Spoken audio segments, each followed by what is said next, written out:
tal? Muy buenas tardes, soy Héctor de Mauleón, le doy la más cordial bienvenida a una nueva emisión de El Foco. Estamos en el Zócalo de la Ciudad de México, en el ombligo de México, exactamente. Mi querida Jimena, muy buenas tardes. ¿Cómo le va, señor de Mauleón? ¿Cómo les va a todos ustedes? Gracias por su compañía, un programa absolutamente especial que me tiene muy emocionada y ligeramente nerviosa, no sé a ti. Sí, así es, vamos a tener una súper exclusiva que darles a ustedes. Pero tremenda. Se acaba de hacer un gran hallazgo arqueológico en el atrio de la Catedral Metropolitana y vamos a tener la oportunidad de bajar con nuestras cámaras a ver de lo que se trata. Es un hecho, es la aparición de algo que no había aparecido en esas condiciones, con esa calidad, jamás.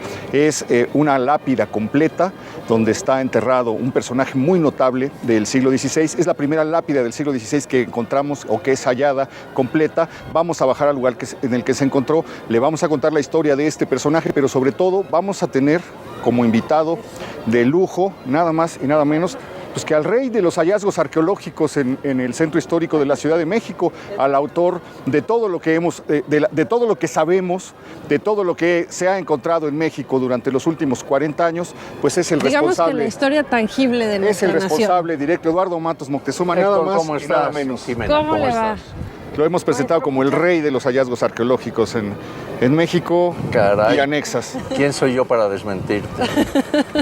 Con gusto, aquí estamos. Qué gusto tenerlo por aquí y qué suerte la nuestra que nos vaya a platicar de manera como tan reciente, tan nueva, lo que acaban de encontrar, aunque vamos a platicar largo y tendido desde los inicios de sus descubrimientos. No, haría falta que nos contara, bueno, desde el 78, Exacto. en lo que le atañe a usted directamente, pero esta es una historia que va 2 siglos más atrás. Sí, la historia exacto. de los hallazgos arqueológicos comienza a ocurrir pues, en 1790, 1789, cuando se dan los primeros descubrimientos. Exacto, a finales del 18, 1790, es cuando... ¿Te acuerdas que el virrey Revillagigedo ordena hacer un embellecimiento, un emparejamiento de la Gran Plaza, la Gran Plaza Mayor?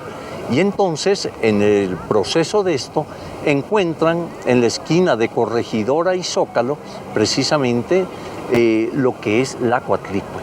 Es el primer hallazgo que se hace en 1790, por cierto, el 13 de agosto, ¿no? El día de la caída de la exactamente, cuando cae el 21 de agosto de 1521, ¿no? En poder de Hernán Cortés allá en Tlatelolco. Entonces, pues, aparece la Coatlicue en esa fecha, el 13 de agosto de 1790, y poco después, en el mismo año, de 1790, pero el 17 de diciembre como va a parte aparecer, de las mismas obras. Como parte de las mismas obras, ¿verdad? Va a aparecer un poco más hacia el poniente la Piedra del Sol, o llamado también calendario azteca. Y más tarde, hasta el siguiente año, van a aparecer la Piedra de Tizoc. O sea, está en el extremo poniente, digamos, de la actual catedral. ¿No? Entonces son 3 de los grandes monolitos mexicas que están llenos de historia, que están llenos de simbolismo y que pues actualmente se pueden admirar en el museo. Comentábamos que tuvo que llegar las ideas modernas de la Ilustración, otra mentalidad, para que esto no fuera enterrado o destruido o mutilado, para que pudiera ser exhumado e incluso exhibido.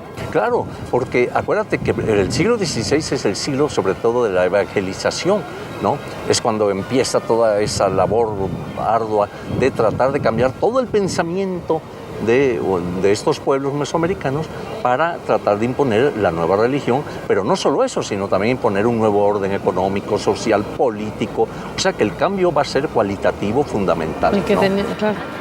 Entonces, pues, digamos que arqueológicamente aquí es cuando empieza lo que yo he llamado otra vez la resurrección de los dioses antiguos, ¿no? Y entonces, claro, se construye la primera catedral en el siglo XVI, que como tú bien sabes, estaba viendo, igual que el Templo Mayor, viendo hacia el poniente, ¿no? ¿Por qué nos acercamos? Atraer un poco quizá a los nuevos feligreses y guardaba, por lo tanto, esa disposición, ¿no? Solemos pensar que la catedral ocupaba el espacio, la catedral primitiva, una catedral que, como ya hemos platicado alguna vez en este programa, vivió durante un siglo, ocupó más o menos un siglo la vida de la ciudad como la iglesia mayor de la capital de la Nueva España, y pensamos que ocupaba el mismo espacio que ocupa la actual catedral, lo cual es completamente erróneo. Sí, estaba más bien frente a la fachada de la actual catedral, que está viendo al sur, y la otra, como decíamos, viendo hacia el poniente, pero precisamente en lo que es parte del atrio de la actual Catedral de México. O sea, estaba en el atrio, bajaba un poquito hasta la calle, digamos, exacto. Y en lugar de ver como ahora hacia 20 de noviembre la fachada, que es hacia el sur, estaba viendo hacia México, hacia Tacuba. el poniente, exactamente, ¿no? Okay. Ya hemos contado ya alguna vez la historia de esta fachada. Le recordamos que hace unos meses, Jimena, regalamos aquí el ejemplar de ese libro maravilloso que se llama México 1554-2010, en el cual participó el maestro Matos Moctezuma con Ángeles González Gamio y con el extraordinario Vicente Quirarte, haciendo un recorrido simulando.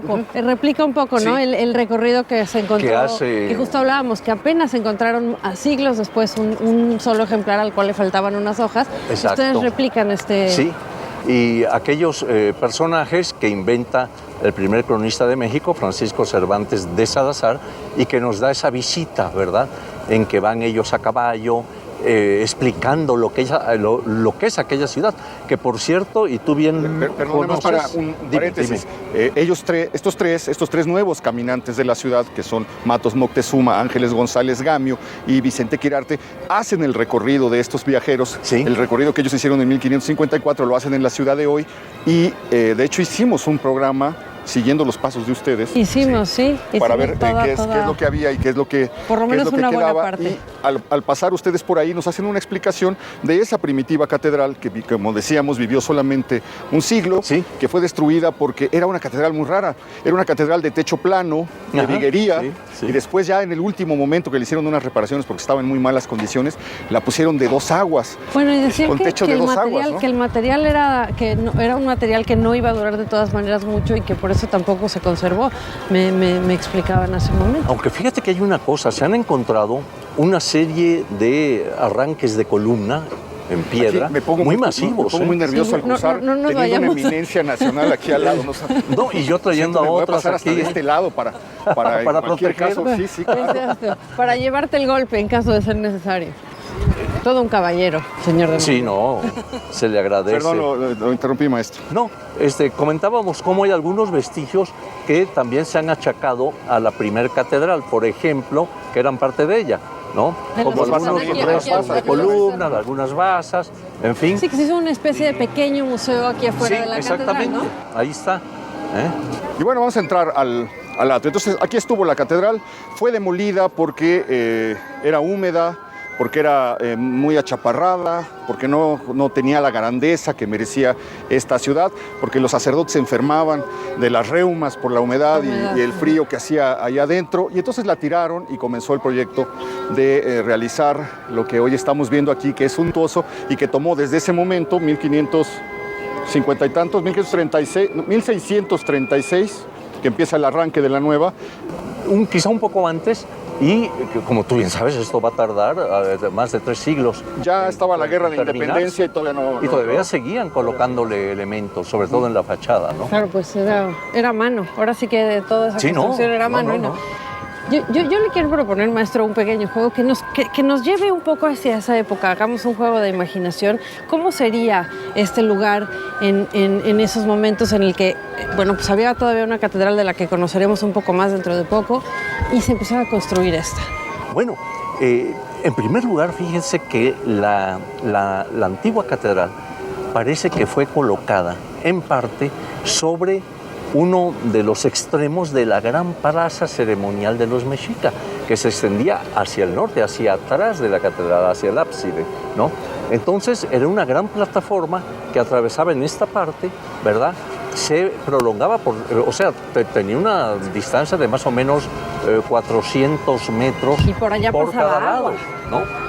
Aquí, y entonces daba vuelta hacia el norte, ¿verdad? para cerrar más o menos por González Obregón, cerrar ese enorme recinto sagrado de los mexicas. Allí había, según dice Sahagún, hasta 78 edificios, ¿no? El Templo Mayor, el cual ya fue excavado, pero fíjate, hemos logrado, a través del programa de arqueología urbana, hemos logrado localizar aproximadamente más de 40 vestigios de aquellos 78 edificios. O sea, hemos podido observar, por ejemplo, desde edificios enteros, completos, hasta partes de ellos, un fragmento de muro y demás. Pero son más de 40 que ya hemos localizado, ya tenemos en plano, etcétera, ¿no? O sea que hay una riqueza arqueológica abajo que subyace bajo la catedral y bajo la primera y también bajo la segunda y definitiva catedral. Entonces, esta catedral corría, digamos, sobre uno de los muros que delimitaban el recinto sagrado hacia este lado. Hemos bajado ya en alguna ocasión a ver el basamento que queda debajo del Sagrario Metropolitano, que está debajo de 70,000 toneladas. ¿Cómo no? Se sigue respirando ahí después de 500 años y que es una de las experiencias pues, más estremecedoras que se le puede deparar a un capitalino, bajar a tocar Tenochtitlan, que es algo que nos pasó aquí en una de las ventanas arqueológicas que hay, que uno puede bajar y llegar a tocar las losas, las lajas, lo que está allá abajo esperando. Y eso es como atravesar pues, los 5 siglos que han transcurrido desde entonces. Y fíjate que el Templo del Sol es el que pensamos se encontraba debajo del Sagrario. Junto había un templo circular a Ejecatl-Quetzalcóatl, ¿no? Ahí se puede apreciar también parte de los restos que quedan de él. Y desde luego el Templo Mayor, que sí pudimos excavar en sus diversas etapas constructivas, ¿verdad? Era el principal templo de Tenochtitlan, se levantaba más o menos unos 45-50 metros de altura y tenía alrededor de 80-84 metros por lado. La última etapa, la que los españoles vieron. ¿Cuánto tenía de altura? Entre 45 y 50 metros. Un poco menos, un poco más bajo que la catedral, unos cuantos metros, unos 10 metros. Exacto. ¿No? Alrededor. O sea que sí, era también un edificio bastante imponente, visible, sí. ¿no? ¿Por qué no nos acercamos hacia el atrio y seguimos este juego que nos ha propuesto? ¿Cómo no? También a tratar de imaginarnos cómo sería en ese tiempo, porque sabemos que es el atrio, el primer cementerio que hay en la ciudad. El atrio de la primitiva catedral funciona al mismo tiempo como cementerio de los primeros pobladores de la Ciudad de México. En las bodegas del Instituto Nacional de Antropología e Historia se encuentran cajas repletas de las osamentas que se han rescatado aquí a lo largo de distintas épocas, ¿no? Sí, fíjate que en algún momento se dejaron a la vista estas partes de lo que era esa antigua, o parte de la antigua catedral o de sus algunas capillas adyacentes, en fin, ¿no? Lo podemos ver aquí, pero maestro. sabemos cómo había digamos, bueno, aquí vemos parte de lo que estamos mencionando. La escalinata de alguna capilla. Esta especie de una escalinata, ¿no? Todavía con algunas talaveras, en fin. Pero lo interesante de esto es que es prácticamente de toda la primer parte, ¿verdad?, de lo que es el siglo XVI. O sea, estamos ante las primeras evidencias de la colonia, ¿verdad?, que ya se empieza a sentar con fuerza y a dejar sentir todo ese cambio que iba a traer como consecuencia, ¿no? Claro. Me estremece a mí mucho pensar que por estas escaleras seguramente subió Zumárraga, ahí sus pies se plantaron sobre estos escalinatas, por ahí pasaron tantas cosas, tantos personajes, tantos nombres que... Aquí aplica el dicho de si las paredes hablaran. Sí. Sí, las escalinatas. En este caso las escaleras, sí. Sí, pero fíjate que tienes razón, ¿no? Pensar, como tú decías, imaginar qué era lo que estaba ocurriendo. Sabemos cómo los atrios de las iglesias, de las catedrales y demás, en muchos servían como parte de cementerio, ¿no? Claro. Entonces, y se han encontrado muchos osamentas justamente. Exactamente, de estos vestigios, ¿verdad? Restos óseos de quienes se enterraban en tierra sagrada, digamos, ¿no? Y pues la catedral no fue ajena a eso, ¿verdad? Era una parte fundamental y pues aquí están los vestigios. Y esos son los de los que nos decía que eran como algunos de los vestigios que se han encontrado de lo que fuera la antigua catedral. Y como se ve, hay algunas basas que son de gran tamaño. O sea que claro. No era una catedral, era muy pequeña que esta, mucho más pequeña, claro, pero de todas maneras tenía una relevancia, una importancia. Ahora, esta Hay nueva... dos pinturas solamente donde está registrada. Sí. Solamente hay dos imágenes.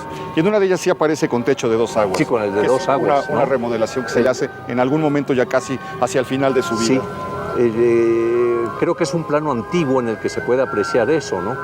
Y fíjate que tuvimos, por cierto, oportunidad en 1991 de intervenir al interior de la catedral, de la que estamos observando ahora, la que está en pie, porque se empezó a resquebrajar. No sé si te acuerdas, sí, claro, que en ese año se empezaron a abrir unas grietas enormes y entonces los ingenieros se preocuparon, intervinieron y empezaron a abrir grandes, lo que ellos llamaban lumbreras, grandes pozos de 3,40 de diámetro a lo largo y ancho de la catedral. Momento que aprovechamos para meternos también y hacer el rescate arqueológico. Y resulta que encontramos también evidencia de grandes edificios allí. En el ábside, en la parte posterior, parte del juego de pelota, por ejemplo. Aquí, en la fachada principal, había hasta 3 edificios que se unían, digamos, ¿verdad? Y era también en parte lo que provocaba que la catedral, al irse hundiendo por la extracción de agua, empezara a topar con estos vestigios y empezar a la parte a abrirse. donde no estaban los vestigios y la otra no. Exacto. ¿Qué pasaría, maestro, si tuviéramos la posibilidad de levantar todo esto? ¿Qué es lo que veríamos abajo? Bueno, yo pienso que veríamos más vestigios de lo que era, en este caso aquí, de esa primer catedral, ¿no? Que tanta importancia tuvo porque inclusive su misma orientación hacia el poniente obedecía a ese interés por la evangelización, por ir trasladando poco a poco el pensamiento antiguo al que ellos traían, al que los frailes traían, en fin, ¿no? Entonces, vemos pues que estos vestigios en realidad se extendían, como tú lo comentabas al principio, hacia lo que es la calle frontera a la actual catedral, ¿no? Es decir, sí, la catedral estaba emplazada más o menos por aquí, por donde sí, estamos, exactamente, por donde, ¿no? por donde estamos caminando. Las escalinatas que vimos allá atrás posiblemente corresponderían a alguna capilla, sí, el acceso a alguna capilla, sí. Y esta es la ventana, para mí, la mejor que hay en la Ciudad de México. Es mi ventana favorita porque, lástima que están los vidrios aquí, pero se alcanza a ver en algún momento, se alcanzan a ver las osamentas enterradas aquí en la pared. Hay cráneos, hay huesos, etcétera, que proceden de la época en la que esto era el cementerio de la ciudad, y si uno baja encontrará ahí las piedras de lo que era el suelo de México Tenochtitlan. Eso se me hace de verdad extraordinario, fabuloso. Ahora no se ve muy bien. Sí, por el reflejo. Estos osamentas deben pertenecer a personajes que tenían alguna relevancia porque estaban muy cercanos a, pues básicamente, los atrios. Sí, y muy posiblemente de esa primer parte del siglo XVI, ¿no? Entonces, tiene una importancia histórica, tiene una relevancia, y su relación con la actual maravillosa catedral que está hoy en uso, pues nos está dando parte de esa historia, ¿no? Del siglo XVI y lo que va a venir inmediatamente después, ¿no? Nos está dando Eduardo Matos Moctezuma parte del pasado del atrio de la catedral. Yo le propongo que vayamos hacia la parte posterior de la catedral para recordar otro momento arqueológico que tiene relación con este sitio, contado en primera persona por su protagonista, y que es precisamente el hallazgo del Templo Mayor a fines de los años 70. Vamos a acercarnos un poquito a ese lugar para dejar un paréntesis antes de bajar y poder ver el nuevo hallazgo. ¿Le parece? De acuerdo, vamos. Caminando por la plaza del seminario, y nos vamos acercando al lugar donde se realizó pues, el mayor hallazgo, creo, en la historia de la Ciudad de México, el mayor hallazgo arqueológico, y esto ocurre por accidente. ¿Por qué no nos cuenta un poco eso, maestro? El accidente. Fíjate que corría el año de 1978, la madrugada del 21 de febrero. En esa madrugada había un grupo de obreros de la Compañía de Luz y Fuerza que estaban colocando unos cables, habían excavado para colocar unos cables en la esquina de Guatemala y Argentina. Y entonces, en ese momento, pegan con una piedra que les impide continuar, limpian un poco el lodo así con las manos, se dan cuenta que está grabada y deciden detener el trabajo para al día siguiente avisar al Instituto Nacional de Antropología, el cual envía a dos arqueólogos para que vieran qué era ese hallazgo que estaba ocurriendo ahí. ¿Qué visión Se dan de estos cuenta tipos, que, ¿cómo? ¿Qué visión? Porque pudieron haberse seguido. Mira, yo siempre he alabado mucho eso porque lo más fácil para ellos, imagínate el turno de la madrugada, ya con sueño y todo, pues con las rompedoras estas, no, pues rompe la piedra esa y ponle el cable. Y no, detienen y avisan. Entonces, vino gente de INAH, se dieron cuenta de la importancia y se detiene el trabajo. Acuérdate que la ley protege mucho el caso de lo prehispánico, ¿no? Y a partir de ahí, el 20 de marzo, yo, don Gastón García Cantú, que era el director del INAH, me encarga el proyecto y empezamos el 20 de marzo. Un mes después. Sí, un mes más tarde empezamos ya el trabajo de excavación, ¿no? El cual dura hasta hoy. Llevamos 38 años, Héctor, trabajando aquí, ¿no? ¿Para qué te cuento la cantidad de materiales, de objetos, de estudios? ¿Por qué no nos cuenta algunos de el momento para usted más conmovedor, más impresionante, más impactante en términos de algo que esté relacionado con un descubrimiento arqueológico? Desde la llegada, ¿no? Bueno. Cuando no sabían que había ahí nada y de repente... Imagínate que en 38 años lo que no habrá ocurrido aquí.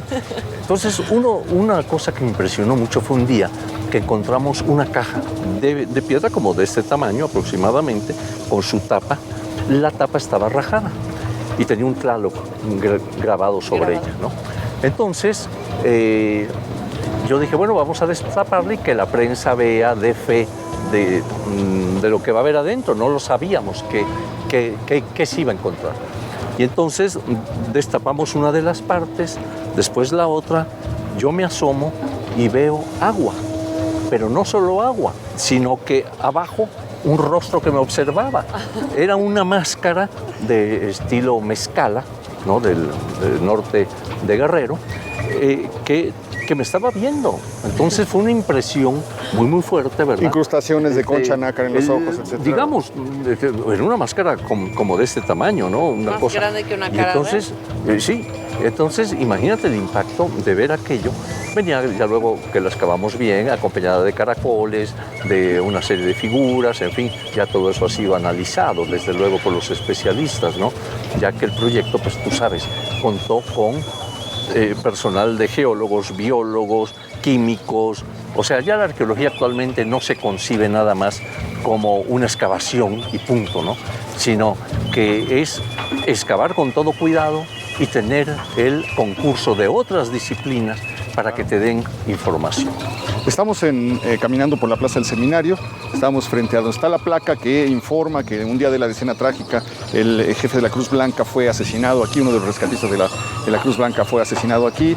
Estamos frente a esta casa magnífica de la calle del Seminario que aparece en todas las litografías y en todas las representaciones y en todas las pinturas del siglo XVIII a la fecha y que ha sido restaurada de una manera espléndida.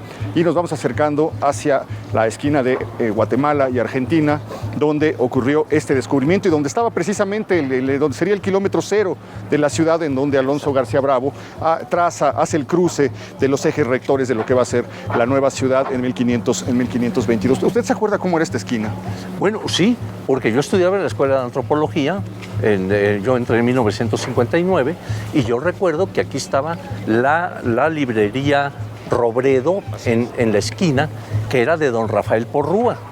Y había una elevación por donde pasaba el tranvía y resulta que esa elevación era el montículo arqueológico porque abajo estaba el templo de Huitzilopochtli. Se podía bajar, ¿verdad? Había unas escaleras para pagar y... Había una esquina que había excavado don Manuel Gamio en 1914 y la gente, era una zona arqueológica controlada por el INAH y podían bajar y veían ahí una cabeza de serpiente, muros de lo que ya era el templo mayor. Uno iba por la banqueta, bajaba unas escalinatas. Sí, exacto.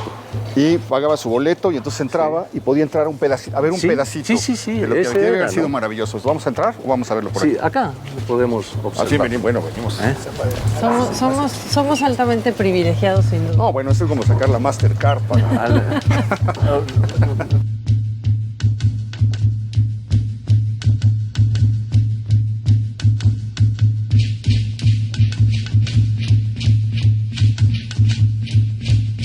Aquí estamos ya en pleno Templo Mayor y lo primero que hay que destacar es estas losas. Mira nada más el buen estado en que se encontraron. Son parte de la sexta etapa constructiva y es parte de la gran plaza ceremonial de Tenochtitlan. Inmediatamente ya viene el Templo Mayor, que como ves tiene varias etapas constructivas. Hemos localizado hasta 7 etapas en que se fue ampliando el edificio. Esto tenía que ver un poco con el mismo mal que padecemos nosotros, que es el hundimiento de los edificios. ¿Lo hacían un poco para corregir para su ciudad? No.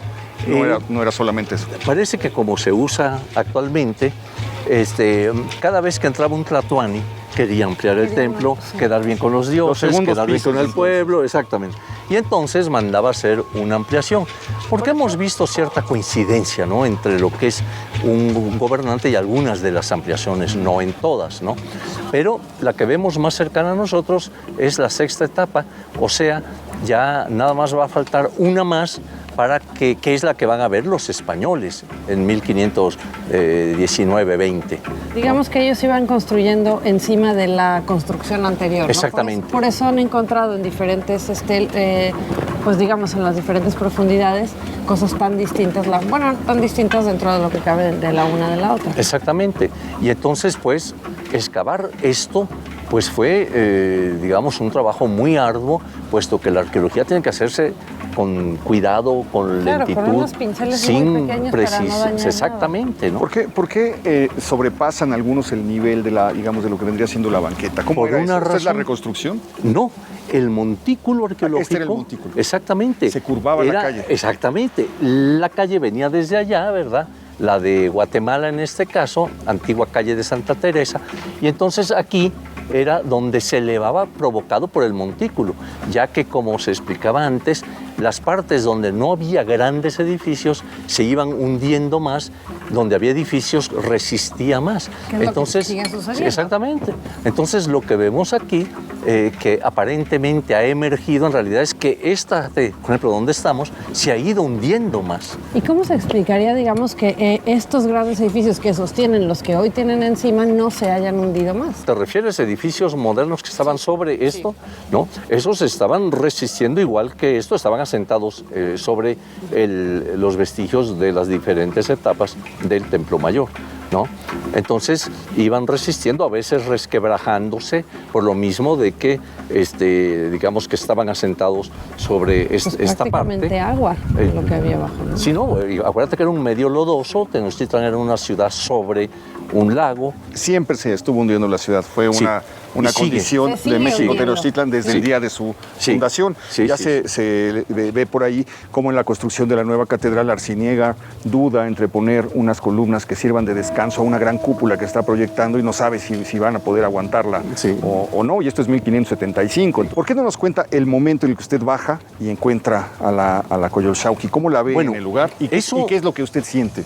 Sí, bueno, eso, como te comentaba, principalmente fue el hallazgo, y hay que, digamos, adjudicárselo a ellos, de los obreros de la compañía de luz. Y avisan a Lina, viene el gente de rescate arqueológico, y por cierto que les cuento una anécdota. En ese momento yo había pedido permiso a Lina para ir a un congreso a Panamá. Entonces, cuando yo vengo ya de regreso en el avión, un sábado, veo un periódico mexicano, una aerovía mexicana, en que dicen, hay un hallazgo interesante cerca del Zócalo. Yo dije, bueno, a lo mejor son exageraciones. Me reciben en mi casa, oye, que te ha estado buscando don Gastón García Cantú, el director del INA, que vayas el lunes, que hay una junta. Dice, bueno, qué tanta cosa. Llego al INA el lunes y me recibe la secretaria, profesor, ¿dónde andaba? Le digo, pues al congreso que fui, pase rápido porque hay una reunión, lo está esperando don Gastón. Entro, don Gastón me ve, estaba efectivamente en una reunión, se levanta y me dice, Eduardo, ¿ya estuvo usted en Guatemala? Le digo, no, don Gastón, en Panamá. Me dice, no, en la calle de Guatemala, porque acaba de ocurrir el hallazgo de una escultura muy importante. Y entonces así es como se da. ¿Usted recuerda la sensación de la primera vez que baja, la primera vez que la ve, la primera vez que... ¿Qué es lo que...? ¿Cómo no? En ese momento únicamente se había excavado, digamos, prácticamente el área en que estaba ella. O sea, estaba allí el bloque, que acuérdate que mide 3.25, la escultura de Coyolxauhqui, que esa era la pieza de la cual se trataba, y entonces había un poco más de excavación a su alrededor. Entonces fue una impresión de ver aquella escultura con aquella deidad decapitada y desmembrada. y además con movimiento, porque es una pieza circular y los brazos y las piernas casi formaban unas aspas, ¿no? Que te daban movimiento, era impresionante, ¿no? Entonces sí fue un impacto enorme, ¿no? Por ahí en Twitter circula una foto mucho, donde está usted con María Félix explicándole, señalándole. Bueno, María vino como 3 ocasiones a visitar aquí y siempre me platicaba de que ella tenía interés en esto porque Diego Rivera la había metido en este mundo, ¿no? De la arqueología, de las piezas, etcétera, y que ella venía con mucho gusto, ¿no? Y en efecto, vino, como digo, en 3 ocasiones y pues en alguna de esas ocasiones, creo que fue en la segunda, estábamos encontrando alguna pieza y nuestros trabajadores dijeron, María, desde abajo, ¿no? De la excavación, queremos que seas la madrina de esta pieza. Y María, ¿cómo no? Con mucho gusto, soy la madrina. ¿No? Y ya. Pero sí, pero fíjate una cosa, aquí vinieron, fue impresionante porque en esa década del año 78 en adelante, pues vinieron, como yo he dicho, pues todo el que se dejaba, todo visitante extranjero, vinieron los reyes de España. Aquí vino Margaret Thatcher, vino Giscard d'Estaing, vino Mitterrand, vinieron, en fin, una cantidad de visitantes, algunos por protocolo y otros sí por interés, ¿no? Por ejemplo, recuerdo, y allí fue cuando conocí y me hice amigo de Gabo García Márquez, por ejemplo. Vino Octavio Paz para ver con Marilló, estuvieron, en fin, Carlos Fuentes, una pléyade, ¿no? De escritores, de gentes de arte en general, que venían, pues ahora sí que rendir pleitesía a la diosa.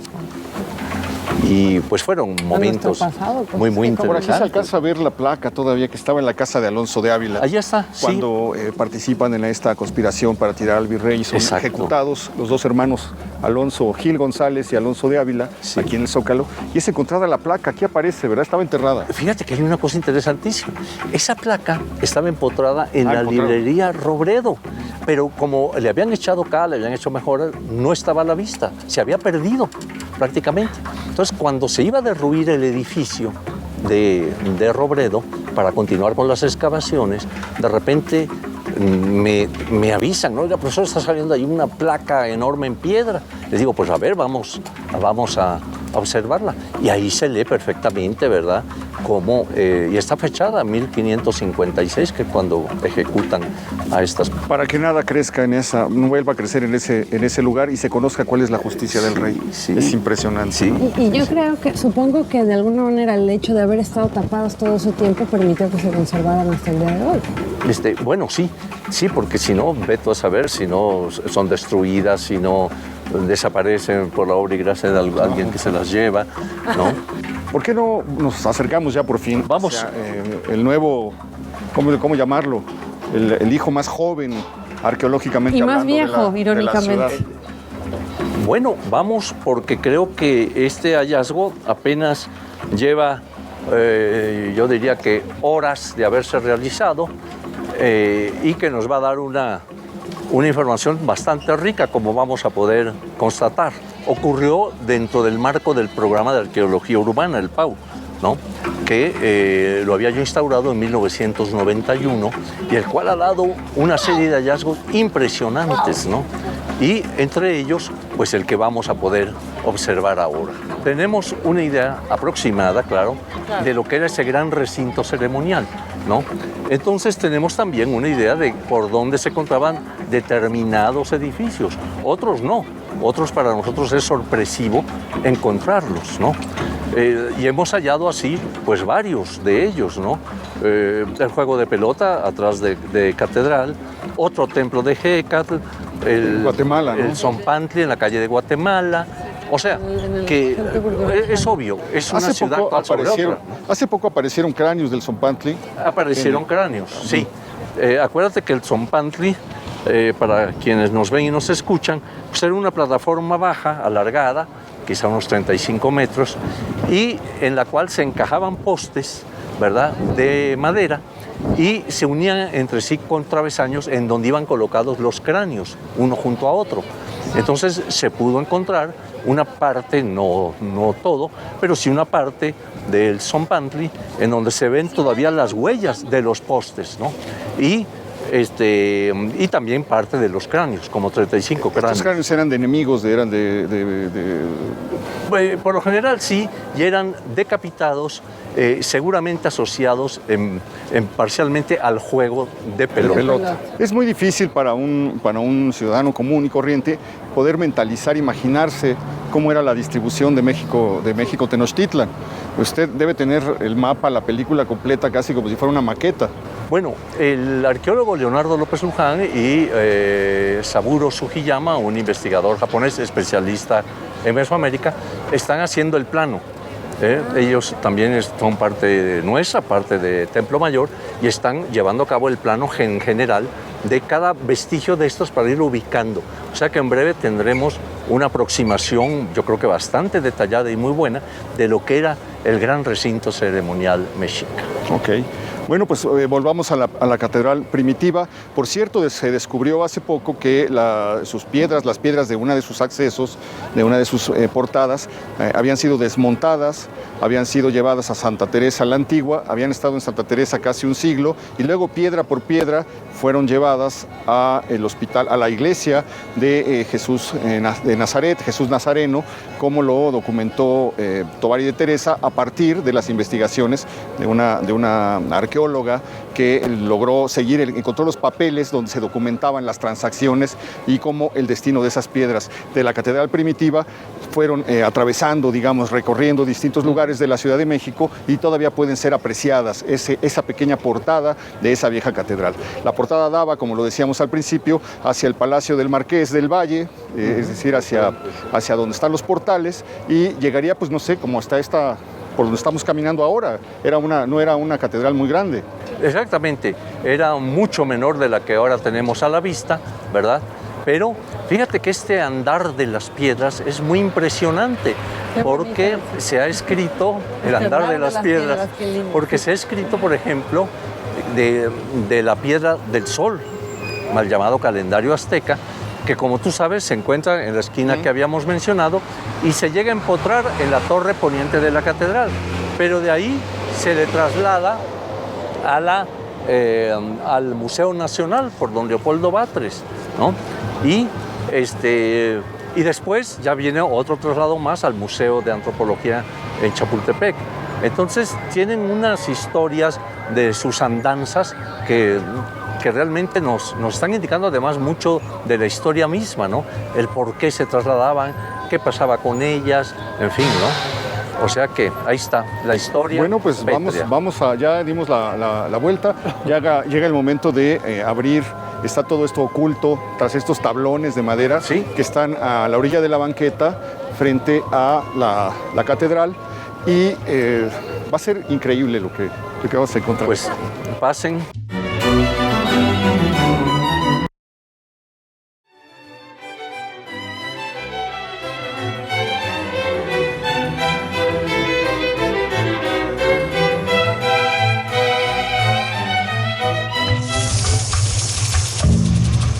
A mí me gustaría que recalcáramos un poco, sí. Este es un descubrimiento que tiene apenas casi decía usted unas horas, que bueno, no unas horas, ya vemos, pero sí, es una novedad, o sea, esto todavía sí, claro, ni siquiera en los periódicos lo hemos No, hasta el miércoles les damos toda la prensa la noticia. Es noticia. Una súper exclusiva. Sí. ¿Qué es lo que vamos a ver?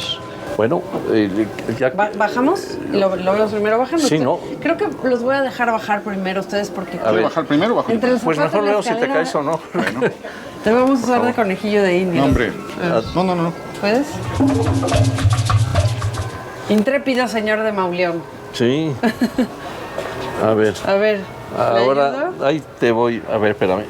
Primero, como hizo el maestro de Mauleón, cuidado con esa manita, sí. Que no te la vaya yo a apachurrar. No, para nada. Acá, y ahora vamos para abajo. Ahora mira, yo lo que digo es que si... Nos vamos a agachar para que se pueda ver. Lo que encontramos es esta lápida de la primera mitad del siglo XVI. Esto es lo que apareció. Es la primera lápida, según entiendo, maestro, que aparece completa. Correcto. Esta lápida, como puede verse, está, pensamos, como decimos los arqueólogos, in situ, es decir, en su lugar original.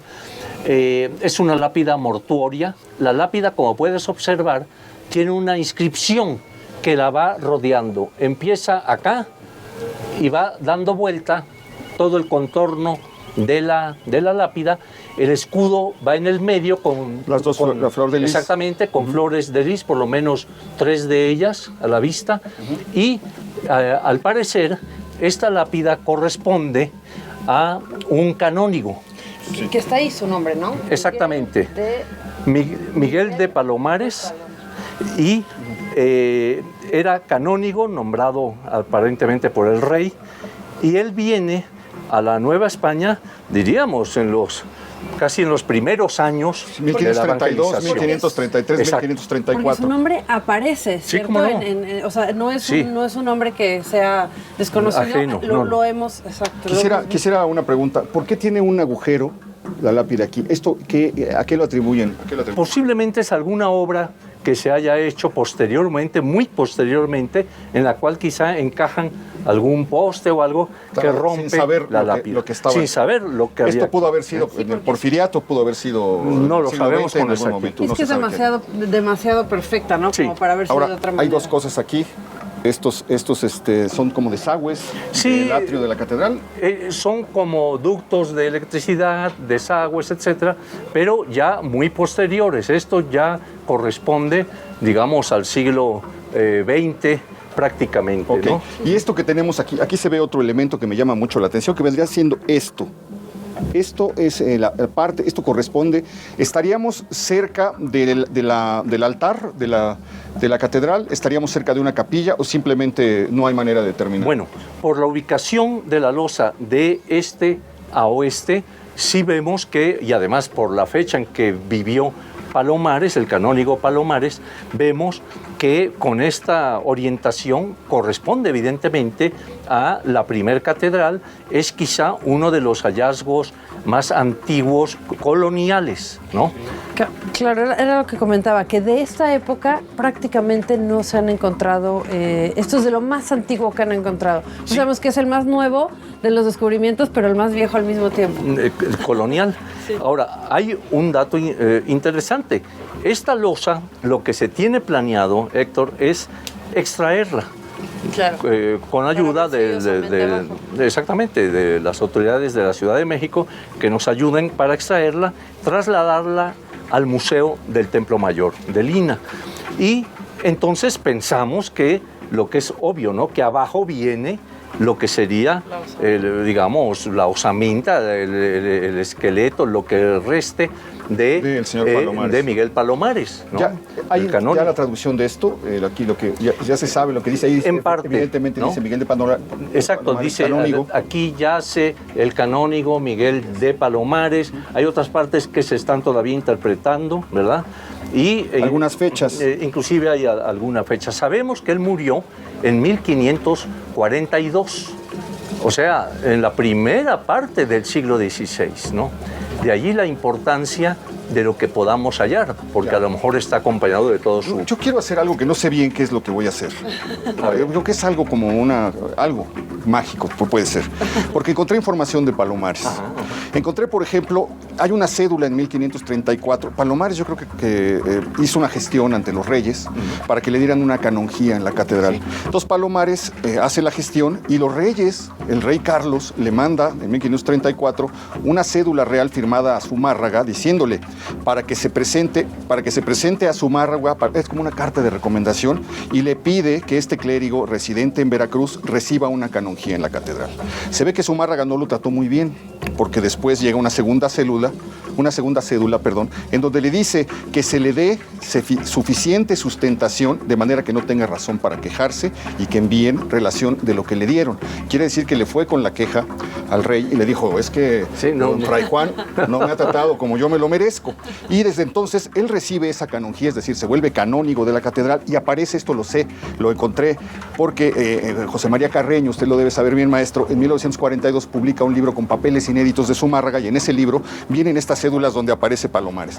Y entonces en 1536 Esto es lo que... Este señor está sentado aquí, tal vez en la catedral, en algún lugar donde se juntan todos, y hacen un documento que dice: el muy reverendo y muy magnífico señor don Fray Juan de Zumárraga. Es la primera vez que se mencionan estos nombres frente a los huesos de este señor. El muy reverendo y muy magnífico señor don Fray Juan de Zumárraga, estando adjuntado o ayuntado con los reverendos señores don Manuel Flores Deán, don Álvaro Tremiño, maestrescuela, don Rafael de Cervantes, tesorero, don Juan Bravo, Juan Álvarez, Miguel de Palomares, canónigos de la Santa Iglesia de México, tañida su campana, como lo han de costumbre, acordaron y deputaron y nombraron a Cristóbal Campaya, a don Cristóbal Campaya, canónigo de dicha iglesia, para que fuese a los reinos de Castilla a tratar ciertas cosas concernientes a esta dicha iglesia y cabildo con su majestad y su muy alto cortejo. Entonces, este señor, ese día de 1536, está sentado con Zumárraga, se hace este acuerdo, se firman los papeles para mandar a una persona que debe tratar cosas relacionadas con la iglesia, y bueno, vuelve a aparecer durante muchos años, durante los primeros años de la década de los 40, 1536, 37, 38, 39, hasta el 40, aparece Miguel de Palomares en diversos documentos que tienen relación con Zumárraga. Entonces, para mí es como muy emocionante, por eso decía que no sabía qué hacer, poder citar un documento que él firmó frente a sus huesos por primera vez en 5 siglos. Sí, ¿no? Pero además, la casualidad de este hallazgo va a permitirnos conocer las características además de las prácticas mortuorias, que tampoco cambiaron mucho, pero bueno, tenían todo un ritual, ¿verdad? Toda una serie de pasos, y aquí vemos ya el final, o sea, lo que es la lápida que cubre seguramente el cuerpo. Perdón. Esta lápida, digamos, estaría al ras del suelo, la podríamos ver de manera natural. O sea, este sería a donde estaba el... Posiblemente sí, era como se usaba colocar esta lápida para que se pudiera ver, leer, etcétera. Estaba a la vista, ¿verdad? Pero, digamos, a la altura del piso mismo, ¿no? Estamos más o menos al mismo nivel de las escaleras. Puede ser esto, ¿verdad? La ciudad la hemos crecido todo este pedazo, y bueno, ya para arriba. Una pregunta al arqueólogo Matos Moctezuma. Ahí vemos un material diverso, que es como un tepetate. Sí. Aquí vemos algo que tiene ya que ver como con ¿qué es lo que usted lee de la suma de estos materiales que rodean la... Bueno, aquí hay algo interesante.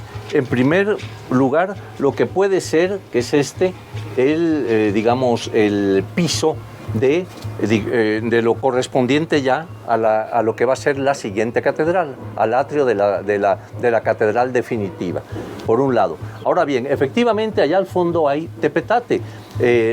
Raúl Barrera, el arqueólogo del programa de arqueología urbana, ha señalado que posiblemente sean rellenos ya muy recientes, quizás siglo XIX, siglo XX, en donde abrieron ahí para alguna obra, ¿verdad?, en el Zócalo, y rellenaron con el tepetate. O sea, llegaron a unos centímetros. A unos centímetros.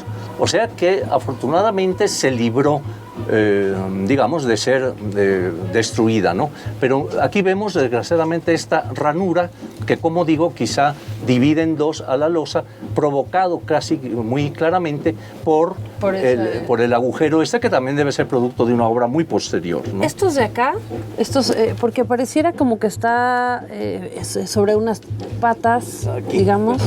Sí, bueno, estamos todavía en el proceso excavatorio, claro, ¿no? Todavía tenemos que avanzar más aquí, hacia esta parte, ver cómo es que se está presentando. ¿Esto lo hicieron ustedes ya entonces? Sí, ya para ir viendo qué características va a tener para poder prevenir el trabajo excavatorio que se va a hacer posteriormente.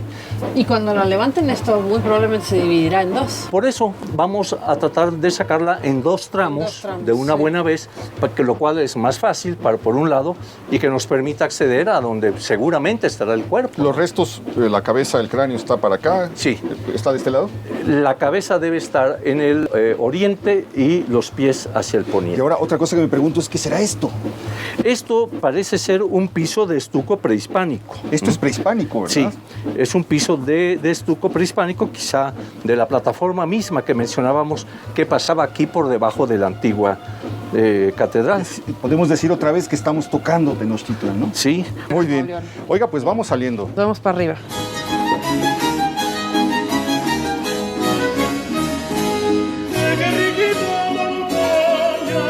hiciste para ser tan cruel conmigo de madre.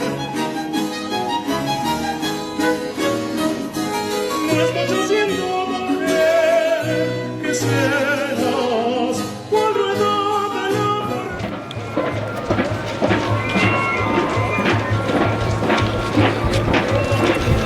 ¿Quién diría que detrás de estas, lo que vamos a ver, ¿no? Lo que vimos ya. Pues creo que fue bastante interesante, ¿verdad? Y emocionante. Historia, ¿no? Sí, impactante en realidad. Falta ver pues todavía lo que sigue. Lo que depara. Sí. ¿Qué se irá a hacer? ¿Quedará como otra ventana arqueológica donde uno pudiera pasar y verla? No, esta losa la trasladaríamos al Templo Mayor para su seguridad. Y si ya encontramos los restos, los osteológicos de Palomares, pues también montaríamos allí una, digamos para que se pueda apreciar. Exactamente. Es muy impresionante. Aquí estuvo el Paseo de las Cadenas, ¿sí?, que Ignacio Trigueros fundó. Aquí estaban las cadenas donde se columpiaban los lagartijos, los jóvenes para esperar a que salieran las muchachas de la misa en la catedral. Aquí se tejieron historias de amor. Casimiro Castro pintó la litografía maravillosa. Por aquí pasaron tantas cosas y nadie imaginó que uno de los primeros pobladores de la ciudad y uno de los personajes notables de la primera mitad del siglo XVI estaba sepultado precisamente aquí. ¿Cuántas veces habremos pasado pisando por aquí? Y todavía lo que nos falta conocer de todos de todo, porque donde pisemos algo aparece, maestro. Y hablábamos un poco del trabajo que va a implicar para ustedes sacar esto de aquí, por la humedad, por el estado de conservación, por lo complejo que será hacer este trabajo, ¿verdad? Pero lo haremos y seguramente vamos a poder saber quién era, ya estando frente a frente a los restos óseos de don Miguel Palomares. Pues le agradezco muchísimo, Eduardo. De verdad ha sido un honor esta conversación gracias, y este paseo. Jimena, gracias. Pues gracias también a ustedes que nos acompañaron. La verdad, no sabe usted, pero que el señor de Mauleón se quede sin habla por momentos yo le tengo una del asombro. Me quedo pensando qué rápido se fue esto y me encantaría. Pero bueno, ya se acabó, ya que bueno que me devolviste a la realidad. Lo espero la próxima semana aquí en El Foco. No deje de escribirnos. Sí, cuéntenos, escríbanos todas sus opiniones. Ya conocen nuestras redes sociales. Pues nada, ahora sí, se nos fue, pero como agua. Así que nos vemos el próximo domingo. Por supuesto, seguiremos recorriendo aquí en El Foco. Muchísimas gracias por su compañía. Pásesela bien.